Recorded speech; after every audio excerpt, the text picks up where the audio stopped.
약할 때 강함 되시네. 나의 보배가 되신 주 나의 모든 것.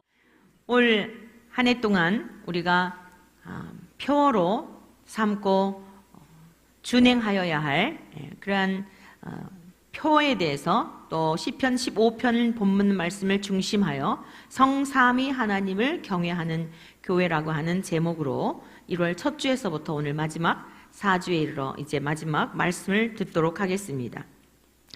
하나님을 경외하는 것은 이 세상에 사는 모든 피조물들, 땅의 흙에서 지음받은 모든 사람들이 마땅히 해야 할 도리이며 본분입니다.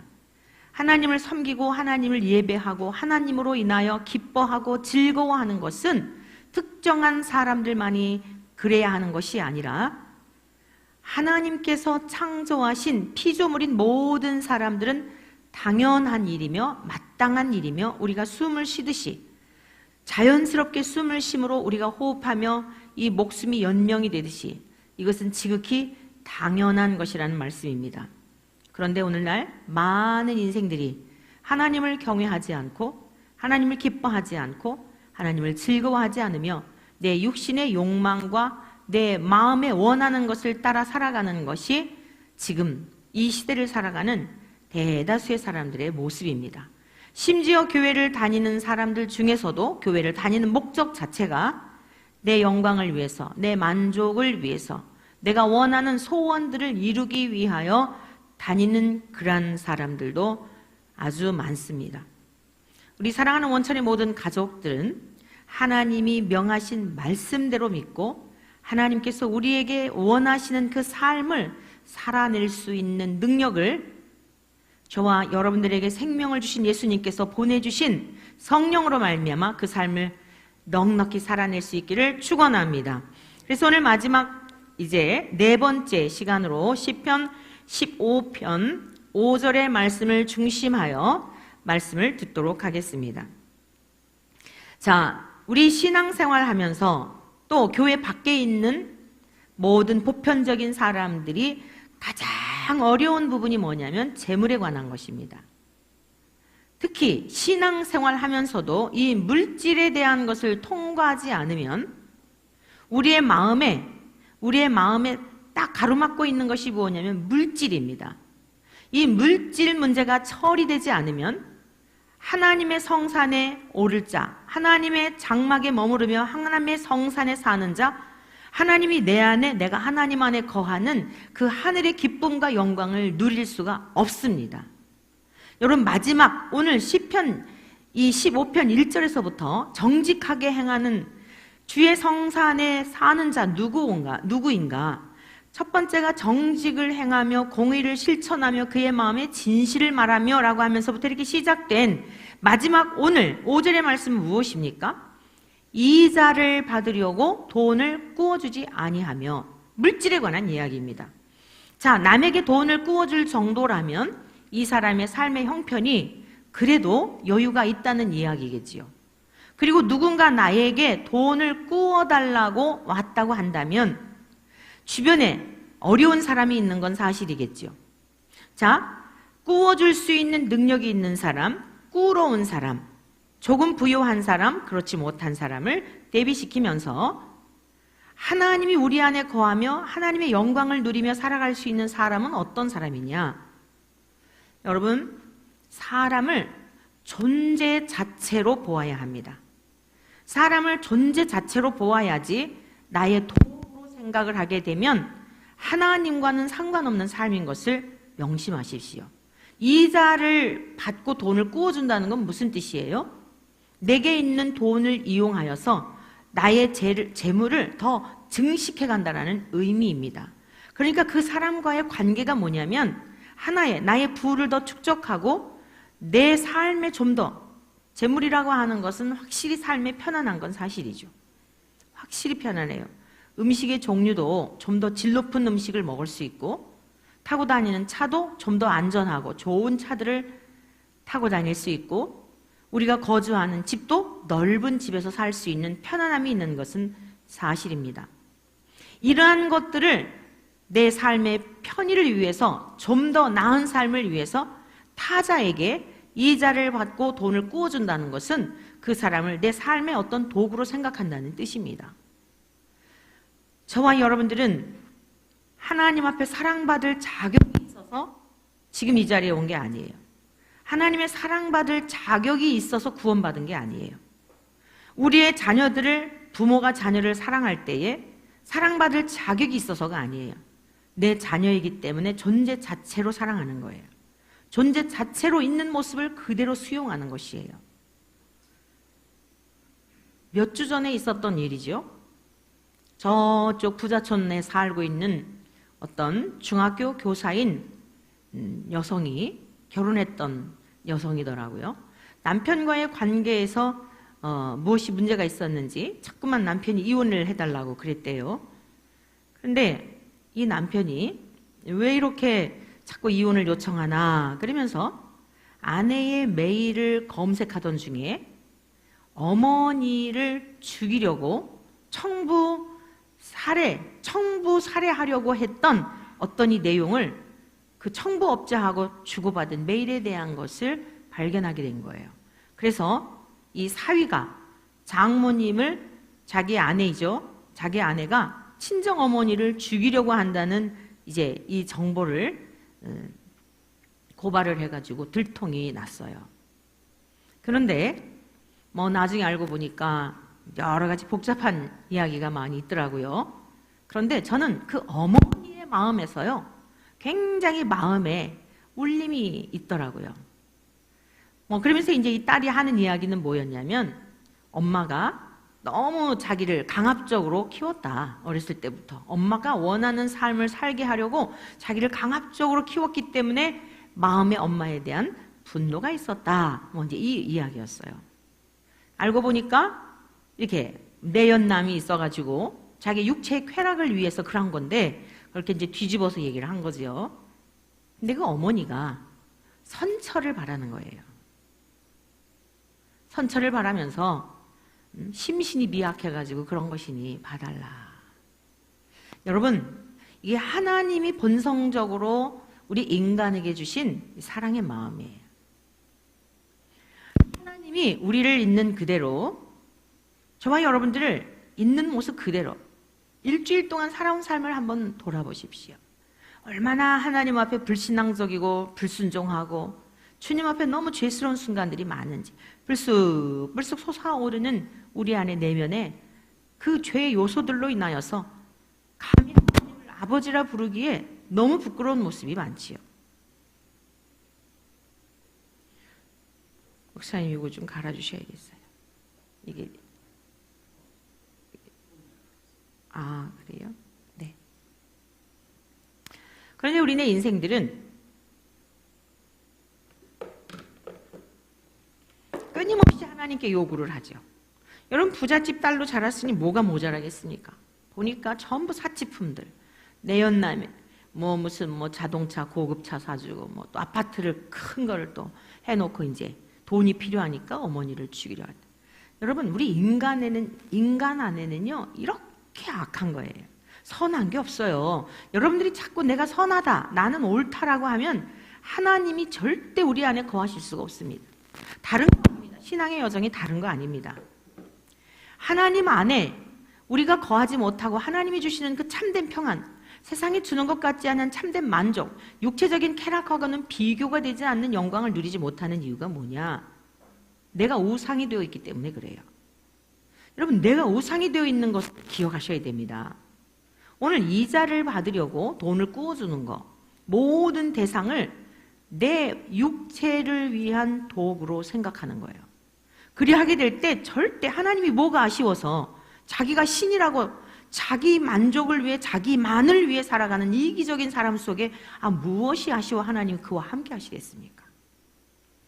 오늘 저와 여러분들 모두 예외가 아니에요. 말씀을 전하는 저도 마찬가지입니다. 마지막 우리 신앙생활에 있어서 통과해야 될 게 뭐냐면 이 재물에 관한 거예요. 주께서 산상수훈을 말씀하시면서 마태복음 6장 24절에서도 말씀하셨는데, 이렇게 주님이 말씀하셨어요. 한 사람이 두 주인을 섬기지 못할 것이니 혹 이를 미워하고 저를 사랑하거니와, 그러니까 혹 이를 미워하고 저를 사랑하고, 이게 뭐예요? 하나님을 사랑하든지 재물을 사랑하든지 둘 중에 하나를 사랑한다는 거예요. 둘 똑같이 사랑하는 게 없습니다. 하나님을 사랑하든지 재물을 사랑하든지. 혹 이를 중히 여기고 저를 경히 여김이라. 너희가 하나님과 재물을 겸하여 섬기지 못하느니라. 사랑하는 성도 여러분들이요, 저는 오직 여러분들에게 하나님의 말씀을 가르치고 또 가르친 대로 삶을 살면서 예수님을 믿는 게 저런 모습이구나, 또 모범이 되고, 그러나 우리의 진짜 모범은 예수님이에요. 저 또한 예수님께서 가르쳐 주신, 또 예수님이 살아내셨던 사셨던 그 삶을 본받아서 이렇게 사셨구나, 이 삶을 살아보니 이게 진짜구나 하면서 여러분들에게 그 길로 갑시다, 이게 안내자라는 거예요. 저는 안내자입니다. 그래서 이렇게 살아보니까 너무 좋습니다 하고 여러분들에게 그 길을 가르쳐 드리는 거예요. 근데 그 길을 같이 따라오느냐 안 따라오느냐는 여러분들의 몫이에요. 자녀들에게도 마찬가지이고 성도님들에게도 마찬가지예요. 그게 목회자의 하는 일입니다. 근데 여러분들은 이제 어떤 일을 하느냐면, 일상에서 여러분들은 직업을 가지고 세상 속에 나아가서 여러분들이 이제, 저는 전심을 다해서 하나님의 말씀을 연구하고 가르치는 일이 저의 주된 일이지만, 여러분들은 세상 속에 나아가서 직장을 통하여 거기서 이제 수입원을 가지고 물질을 얻는 이런 일을 하지요. 그러나 똑같이 목회자이든 성도님들이든 내가 돈을 버는 이유가 주님 나라를 위한 것이어야 해요. 목회자만 그런 게 아니에요.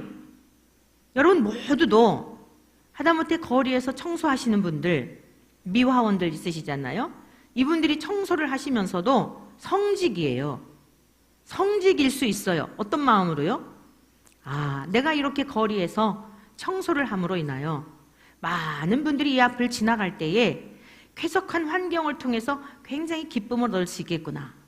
하나님 아버지 감사합니다.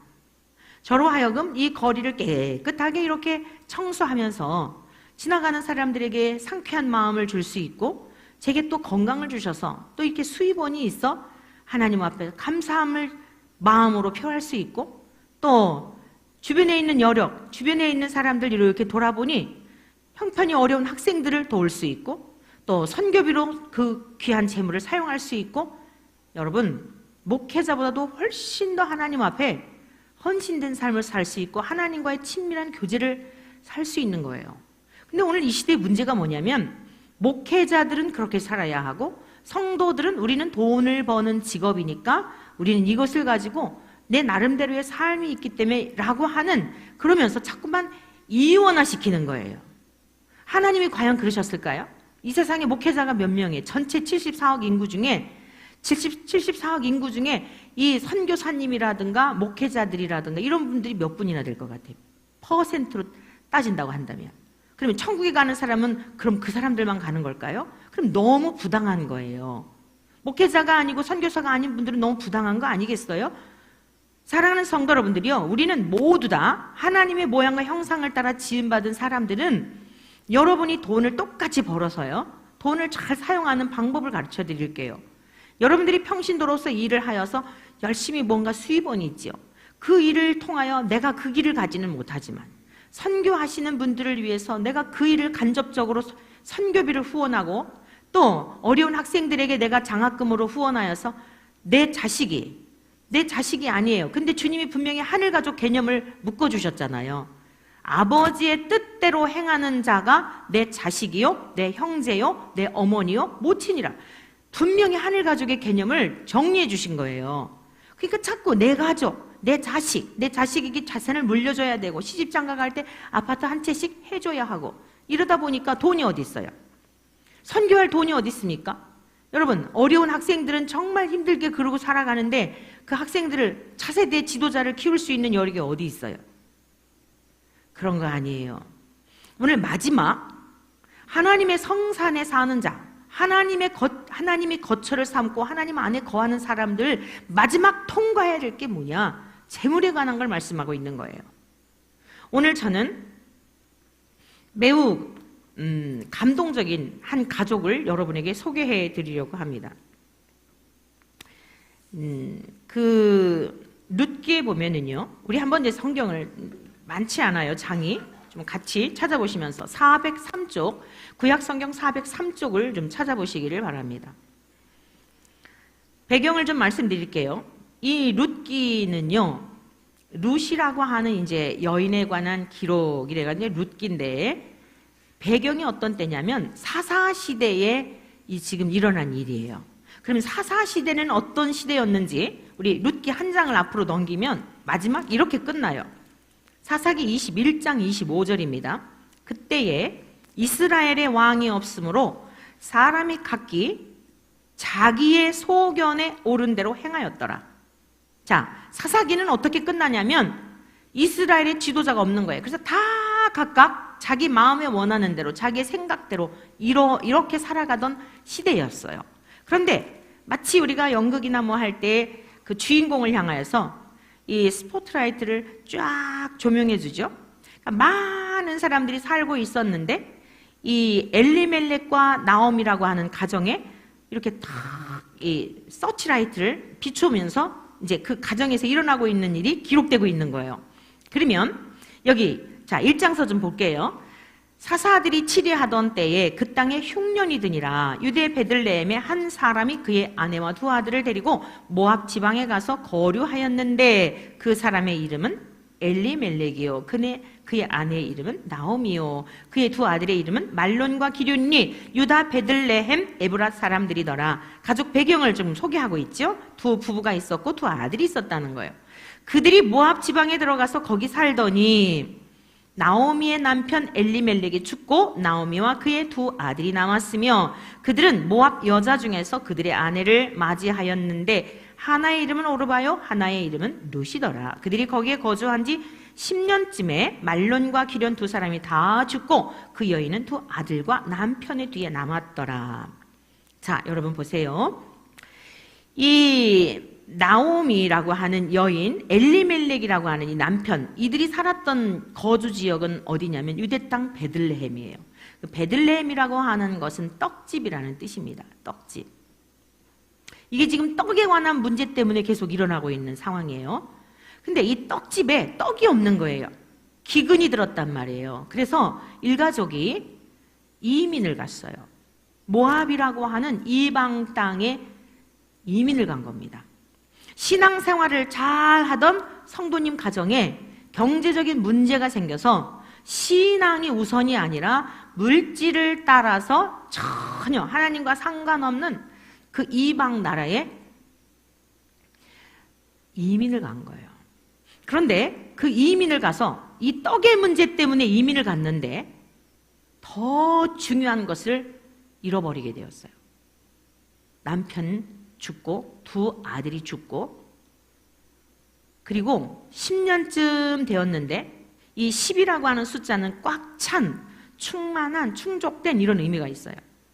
인간의 한계가 온 거예요. 이방 땅에 더 이상 머물 이유가 없는 거예요.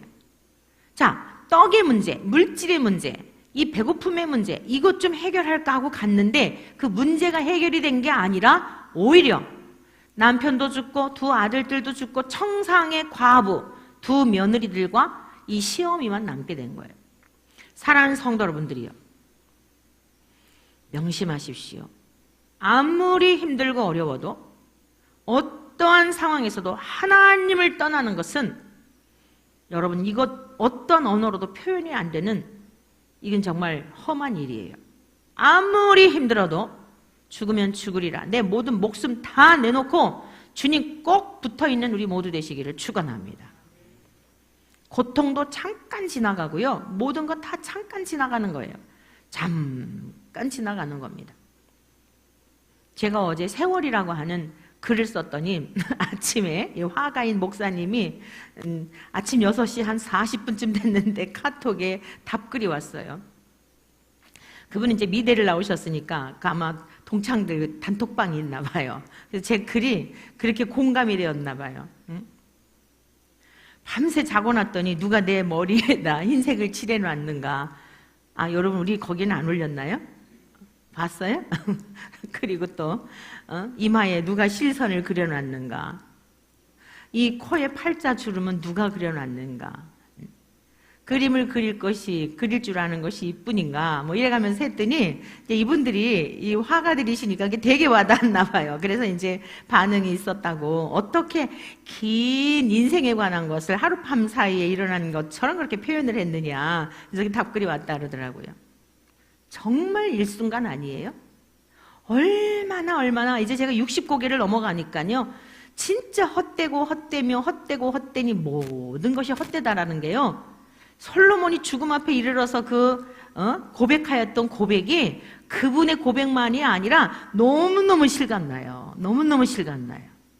가장 인생에 중요한 것이 무엇일까에 대한 게요. 더 절박해져요. 사랑하는 성도 여러분들이요. 우리네 인생에 주님의 복되신 말씀을 통하여 지혜를 얻으며 살아가시기를 축원합니다. 이 나오미의 가정, 물질의 문제를 가지고 그거 해결하려고 갔는데 너무 기가 막힌 상황이 펼쳐지게 된 겁니다. 그래서 이제 나오미가 가만 보면은 그래도 그 모든 가정이라든가 어떤 공동체는요, 항상 하나님을 더 경외하는 자를 중심에서 모든 환경이 이루어지고 있는 걸 볼 수 있어요. 믿음의 가문의 아브라함. 여러분, 아브라함과 이삭과 야곱과, 여러분 보세요. 야곱이 있고 에서가 있고 그렇잖아요. 근데 에서에 관한 스토리 별로 없잖아요. 야곱을 중심해서 역사가 이루어지잖아요. 여러분들도 많은 형제가 있지만 여러분의 집안에 여러분들을 중심하여 믿음의 그 어떤 장자를 통하여, 육적인 장자가 아니에요. 하나님의 거룩한 역사가 계속될 수 있기를 축원합니다.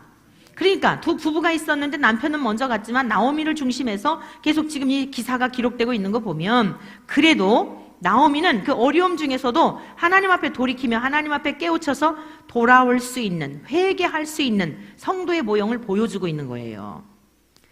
나오미가 떡집으로 돌아오려고 마음을 결심을 한 겁니다. 그래서 그 며느리들에게 이야기를 해요.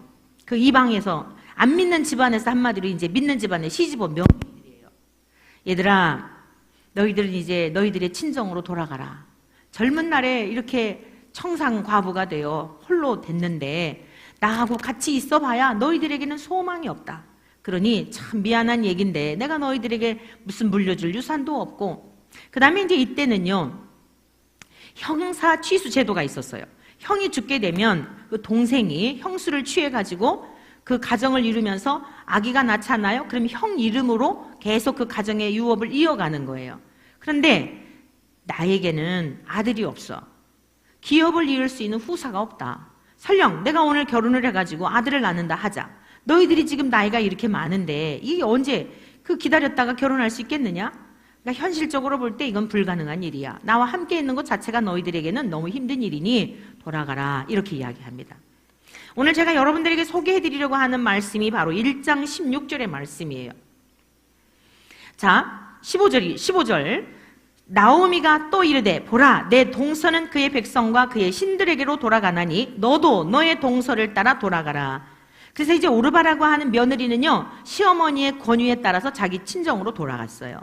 그런데 이 룻이 대답을 합니다. 16절, 룻이 이르되 내게 어머니를 떠나며 어머니를 따르지 말고 돌아가라 강권하지 마옵소서. 어머니께서 가시는 곳에 나도 가고 어머니께서 머무시는 곳에서 나도 머물겠나이다. 어머니의 백성이 나의 백성이 되고 어머니의 하나님이 나의 하나님이 되시리니 어머니께서 죽으시는 곳에서 나도 죽어 거기 묻힐 것이라. 만일 내가 죽는 일 외에 어머니를 떠나면 여호와께서 내게 벌을 내리시고 더 내리시기를 원하나이다 하는지라.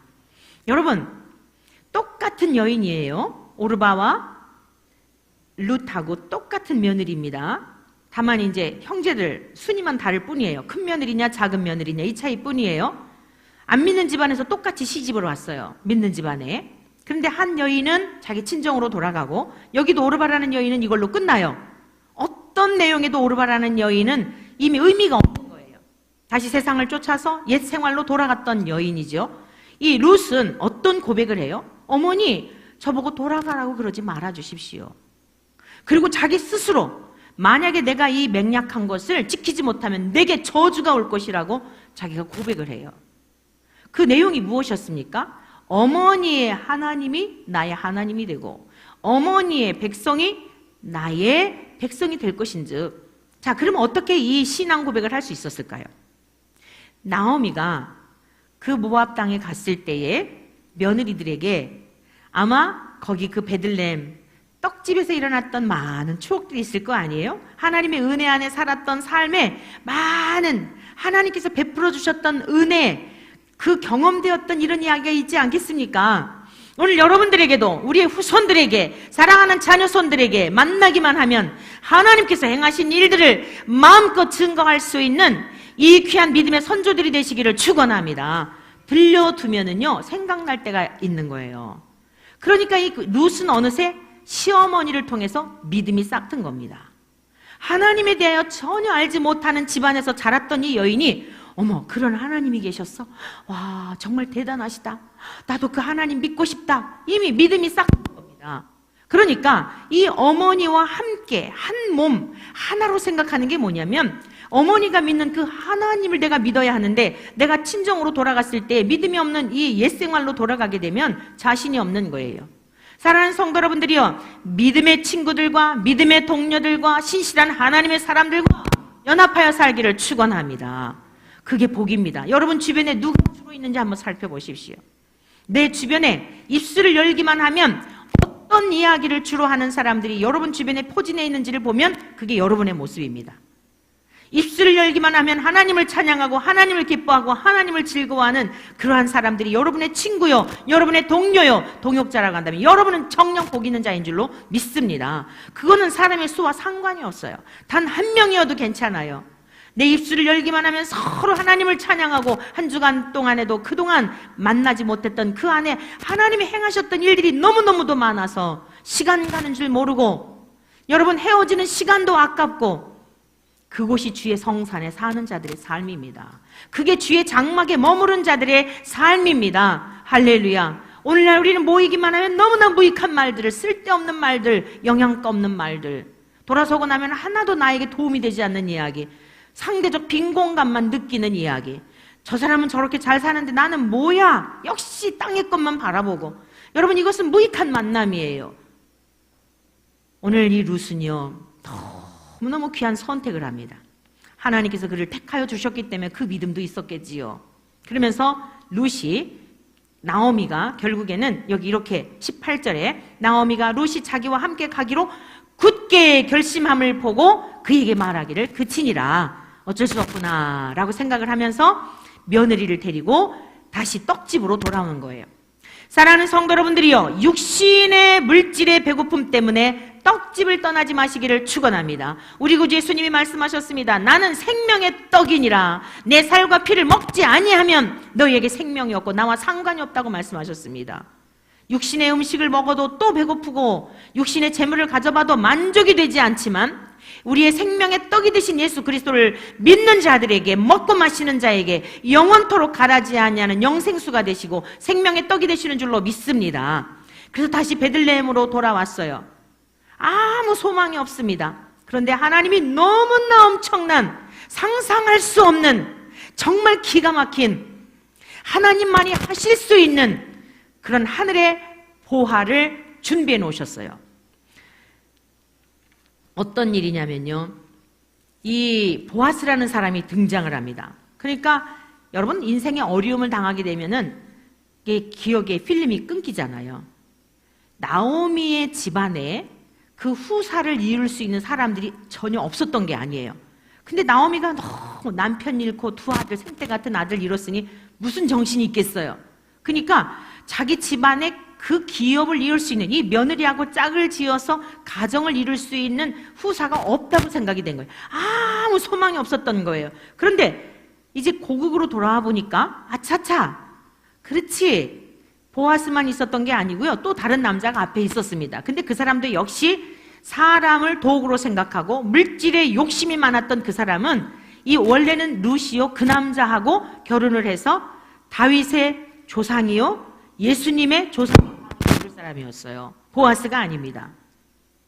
오르바도 세상을 따라갔지요. 여러분, 보아스 앞에 있는 어떤 남자도 그 사람이 자기에게 온 그 복을 차버린 거예요. 뭐 때문에요? 사람을 도구로 생각하고 자기 유익을 생각하고 이거 보니 호러머니에다 이거 무슨 처녀도 아니고 청상에 과부된 여인을 자기의 아내로 맞이하는 거 여러분 남성들 한번 생각해 보세요. 그런 아내를 맞이하는 것을 흔쾌히 기뻐할 여인 예나 지금이나 없겠지요. 그러니까 그 사람은 신발을 다 벗어버려요. 신발을 벗어서 나는 이 사람에게 권리를 포기하겠다 이렇게 이야기를 합니다. 원래 보아스가 아니었어요. 자, 이제 이 룻이 고국으로 어머니의 본국으로 돌아와서 어머니를 부양해야 되잖아요. 그런데 레위기 19장에 보면 이런 말씀이 있어요. 레위기 19장의 9절에 이하에 보면 너희가 너희의 땅에서 곡식을 거둘 때에 너는 반 모퉁이까지 다 거두지 말고 내 떨어진 이삭도 줍지 말며 내 포도원의 열매를 다 따지 말며 내 포도원에 떨어진 열매도 줍지 말고 가난한 사람과 거리민을 위하여 버려두라. 나는 너희의 하나님 여호와이니라. 사랑하는 성도 여러분들이요, 하나님은 과부와 가난한 자들에게 굉장히 관심이 많으세요. 가진 자들이 그 가난한 자들을 멸시하고 없이 여기는 것에 대해서 하나님은 반드시 보응하세요. 지나온 날 우리들의 삶이 어떠했다 할지라도 무의식 중에라도 부지불식간에라도 그런 마음을 가졌다고 한다면 이 시간 회개할 수 있기를 축복합니다. 회개하는 자는 하나님이 용서해 주시고 용납하여 주시지만 고아와 과부들 이 생계가 너무 어렵잖아요. 그러니까 이 농사 짓는 사람들에게 레위기법에 뭐라고 명하셨냐면 이삭 벼를 베고 나면은 이거 벼 무술 해서 이제 다 거둬들이잖아요. 떨어진 게 있어요. 이 이삭을 줍지 말라는 거예요. 그거 주워다가 탈곡해가지고 그거 비벼서 밥 해 먹는 건데 너희들이 그걸 싹싹 다 주워가면 이들이 밥을 굶지 않겠냐. 이렇게 하나님은 섬세하시게 배려하시는 분이십니다. 그래서 이 며느리가요 어머니를 위하여 이삭 줍기를 하러 나간 거예요.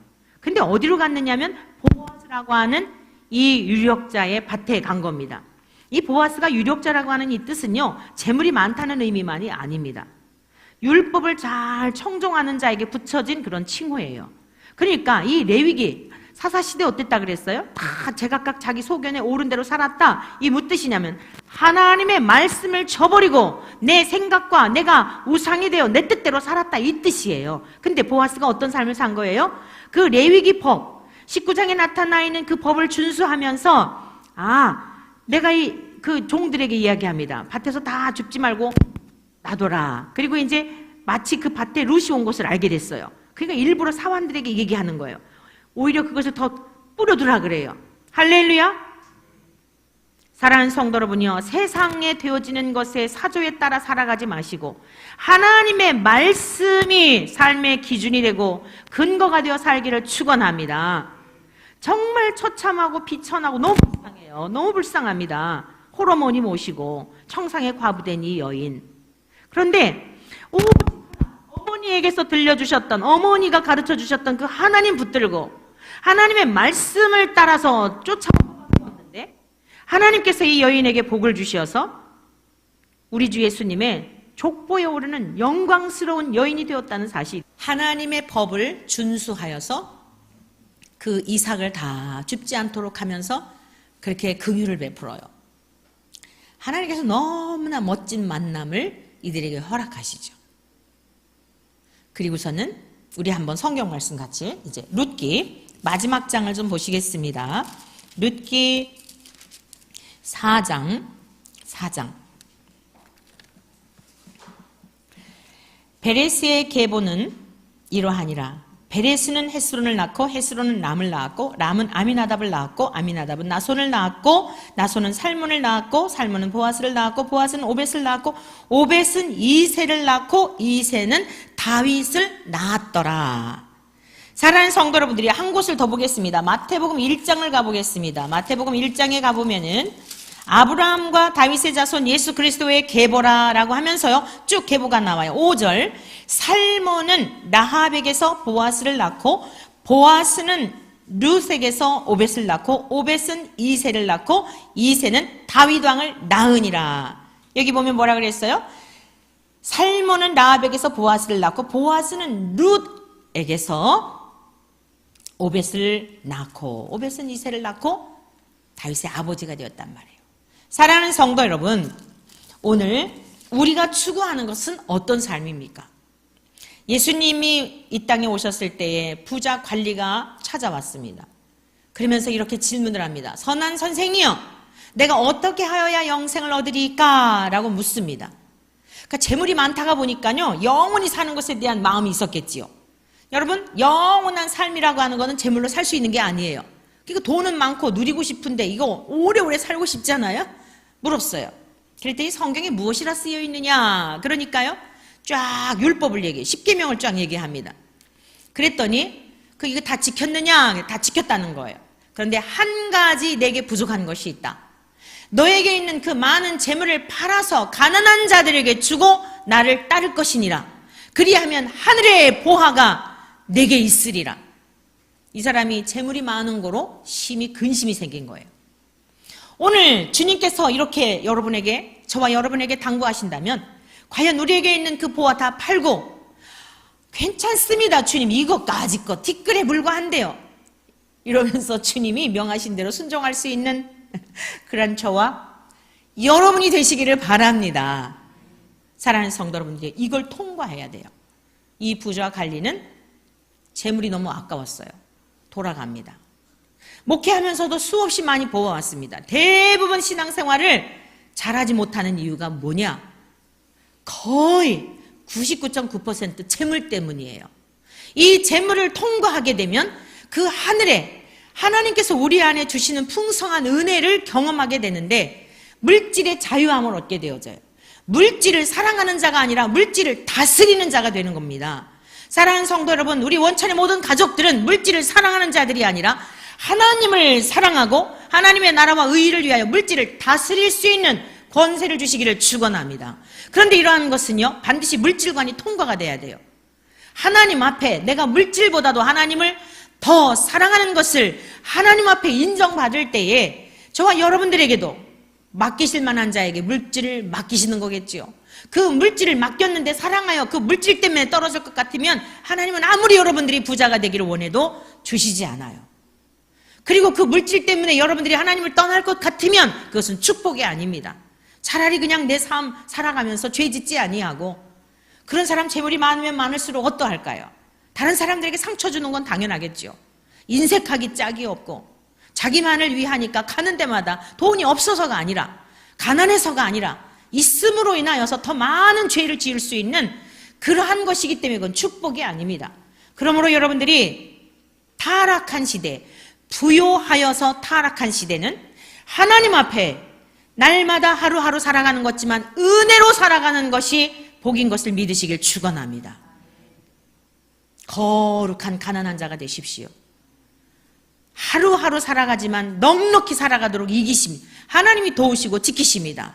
오늘 저와 여러분들 마지막 5번째, 마지막 5절에서 말씀하고 있는 하나님이 우리 안에 거하시는 거처를 삼고 성전 삼고 함께 하나님과 동행하며 살아가는 자의 그 반드시 통과해야 될 게 뭐냐? 사람을 도구로 생각하지 아니하고 물질을 하나님보다 더 사랑하지 아니하고 하나님의 나라와 의를 위하여서 오히려 이렇게 긍휼히 여기며 홀로된 어머니이지만 존재 자체로 사랑하며 홀로된 여인이요 홀로된 시어머니를 모시고 살아가는 그 여인들을 불쌍히 여겼을 때 상상할 수 없는, 천국에 가면 그들이 얼마나 더 존귀한 자들이 되었는지, 하늘의 보화가 얼마나 영광스러운지를 저와 여러분들은 믿음의 선진들의 그 모습을 통해 이후에 천국에 가서도 보게 될 것입니다. 지금은 성경에 기록된 내용은 아름다운 스토리를 통하여 우리에게 감동을 주지만 감동 정도가 아니라 주께서 마태복음 6장에서 말씀하셨던 것처럼 두 주인을 섬기지 않고 하나님을 중심하여 살아갔던, 물질을 잘 관리하고 사람을 사람답게 잘 존대했던 이들이 받게 되는 그 하늘의 보화라는 것이 어떤 것인지, 오늘 저와 여러분들은 다른 믿음의 선진들만 부러워하는 자들이 아니라 저와 여러분 모두도 하나님의 말씀을 중요하게 여기며 하나님의 말씀을 경외하며 시편에 있는 말씀과 같이 주의 법을 사랑하는 자에게는 평안이 있으리니 그들에게 장애물이 없으리로다. 이 은혜와 복이 우리 모두에게 넘쳐나시기를 주의 이름으로 간절히 축원합니다. 약할 때 강함 되시네 나의 보배가 되신 주 주 나의 모든 것 주 안에 있는 보물